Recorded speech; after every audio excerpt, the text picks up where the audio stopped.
What's up, everybody? I'm ZWade, the ZWade, and ZWade Photo, and I'm here with my new model. Hi, I'm Janae Hills. That's Jae Christine on TikTok. You can find that TikTok in the description below.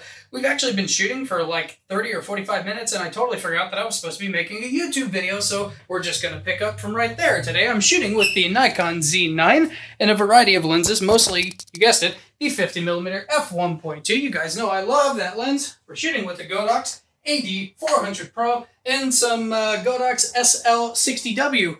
I actually already destroyed one today. Check that out. That's what happens when you don't pay attention to the direction of your tripod foot. I deserved every bit of what I just got. Let's just start shooting. Come on, Lolly. Come here. Good girl. Okay, so just to let you do your thing. Step this way just a little bit. I'll let you just do your thing, whether you want to lean back, whatever. These are already in like good position, so it doesn't really matter what we do. So, we get one more touch up, make sure nothing's changed. Nope, nothing's changed, it's perfect. Do your thing.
Photo follow-up time. I feel like I haven't done one of these in a while. But anyway, if the photo follow-up is your thing, we're going to get into it in a second. But if you don't like the photo follow-up, I do appreciate you making it this far. And I hope you enjoyed those images. There's a couple things I want to talk about. Yeah, I destroyed a light at this shoot. 100% my fault. I don't have C-stands because I haven't broken any regular tripod style light stands yet. And I am the kind of person that I can get by with stuff. Right? But this is kind of a good thing because one, I've never had a problem with my tripod style light stands before. And that kind of encouraged me to finally get some C stands because I'm kind of a cheapo and I have to be able to justify things. And so I also have been needing to upgrade my lights from these 60 watts to something more powerful. I want something in like the 150 or 200 range. Well, now that I've destroyed one, I can justify getting one. I just haven't, like, I can get by with what I have, but now that something is destroyed, I will replace it with something I've been longing for that's going to help me out, but it's really like a comfort thing. So these 60 watts have to be really close. And anyway, so absolutely destroyed that light. And so I've got a couple of 200 watt lights on the way, as well as some C stands. But I want to talk about why I deserved that. I never forget to pay attention to the direction of my tripod style light stands. Whenever I'm using them and they are on the model, I always make sure I have a foot facing the model. Okay. That way, if it gets knocked over, whatever, it will never fall towards the model. It will fall in a different direction. So what happened was I had a bit of a cord tangle, right? So it was kind of wrapped around itself. It was a new cable that I had. And so it was a little stiff and it was plugged into the wall. And I just stepped over real quick to kind of give it a little twist and flip around to kind of untangle it. And here comes the light. There was nothing anybody could do. And it fell right on the power cable input. And it just shoved that whole housing into the light. And so funny things happen. Anyway, now I think we can get on to the photo review. Make sure you check the description below for the model's socials if you want to check out her TikTok. Okay, so let's get into some photos from this shoot. Probably too many because I like a lot of images from this shoot. I did mention to the model that I didn't feel like we got a lot of variety, and that's totally my fault. Once I realized that I had started the shoot and gotten about 50% through our time without starting the video to do YouTube content, I kind of spaced the fact that I was rushing a little bit and I forgot to give direction of emotions, right? And so we have a lot of poses and she's got that, that classic, like perfect model expression. And I totally forgot to give her directions. And so that's absolutely my fault. But either way, I still have a ton of images. I'm not crazy about this orange. I'm not sure if I had a gold reflector on or if that's bounce from somewhere. There shouldn't be bounce. There wasn't bounce in my other shoots. This is the first portrait shoot that you guys have seen, but it's not my first portrait shoot in my studio. I've done 2 of them so far, and I'm just going to take care of this real quick. Whoop. That's probably a hair from Lolly, because Lolly absolutely loves whenever people join us in the studio or at home. So this one, the skin tone's awesome. I mean, super sharp. I know people have got like a crazy, like they've got it for the Z9 in wildlife, but the Z9 is awesome in like portraiture. Okay. It's offensively sharp. I might just pull that back a little bit. There we go. Beautiful, beautiful skin tone. We're going to get into the black and whites. They're some of my favorites. This one here, nice and contrasty on the face, but this isn't my favorite per se. This one here, boom! Oh my gosh, this one's awesome. I love this shot. It's super, super duper sharp, yet it has a softness to it. That's because of my post-processing. Post-processing. This one here, just a little more spicy, just a tad more spicy, but very similar to the last one. Here's another one, kind of standard headshot, just done well, if I do say so myself. Skin tones are awesome. Again, we have this unidentifiable orange coming through here. It could just be her hair. Could have had my hair light a little too close. Who knows? I just have to experiment with that. This is still a new studio. So the other backgrounds I used were black for my first 2 shoots. I can't show you guys one of them, but I may throw in some other ones. This one here is a little more of the HDR kind of feel that I do like.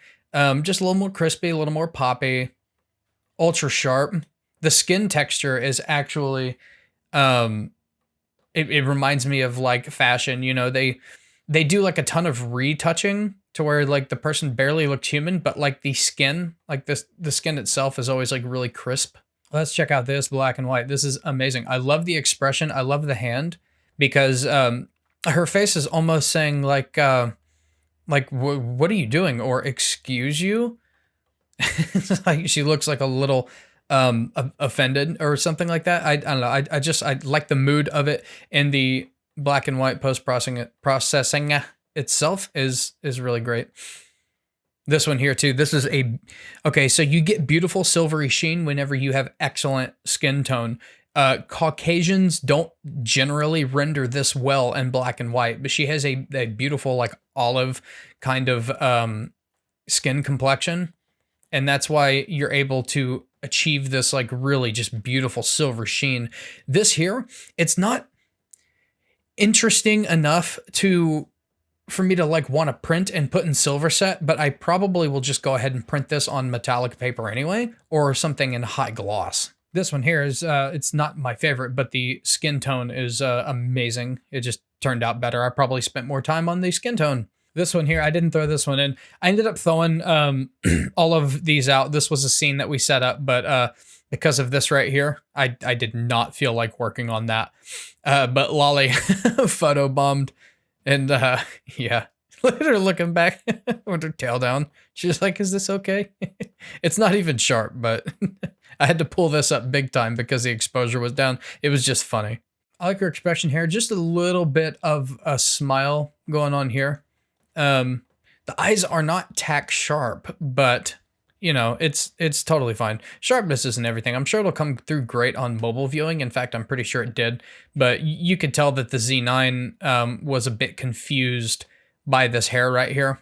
This is probably a little too dark because I can tell by the background whenever I was editing it that it was a little darker. So I think my flash, I probably bumped my dial and the flash power went down from where it was. But anyway, totally fine, fixable. This one, I freaking love this one. It's very dark and moody. Very dark and moody, very sharp. Crispity, crunchity. Awesome. And this is actually probably my favorite black and white. This tone in here in the face is just savage. I ended up having to pull this down separately and kind of soften this, which makes the whole image look a little more strange. But, you know, there was just something about this area, from the shoulders down, that I didn't like whenever I was doing my typical crispity, crunchity, black and white, high contrast stuff. And so I just kind of killed it off. Well, there's a few for you for a photo follow-up. Few for you for the photo follow-up. I can't believe I didn't twist my tongue on that one. We'll catch you later.